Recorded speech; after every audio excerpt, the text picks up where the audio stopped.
పశ్చిమ బెంగాల్లో ఒక కొత్త రాజకీయ కూటమి పురుడు పోసుకుంది.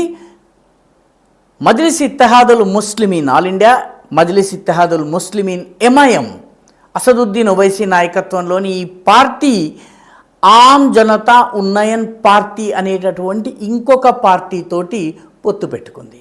ఈ ఆమ్ జనతా ఉన్నయన్ పార్టీ అంటే సాధారణ ప్రజానీక అభివృద్ధి రాజకీయ పార్టీ. దీని తెలుగులో అనువాదం చేస్తే ఈ పార్టీని నిన్న మొన్నటి దాకా తృణమూల్ కాంగ్రెస్లో ఉన్నటువంటి హుమాయూం కబీర్ ప్రారంభించాడు. ముర్షిదాబాద్, మాల్దా ఈ ప్రాంతంలో ఆయనకి చాలా ప్రభావం ఉంది.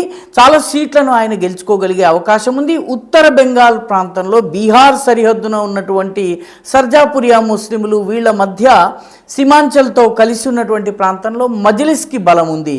కాబట్టి మజ్లిస్, ఈ ఆమ్ జనతా ఉన్నయన్ పార్టీ, ఈ రెండు పార్టీలు కలిపి కూటమి ఏర్పాటు చేసుకున్నాయి. దీనిలో ఇంకొక పార్టీ దక్షిణ బెంగాల్కి చెందినటువంటి ఫుర్ఫురా షరీఫ్ అనే మత సంస్థకి నడుపుతున్నటువంటి ఇండియన్ సెక్యులర్ ఫ్రంట్ పార్టీ కూడా కలిసే అవకాశం ఉంది.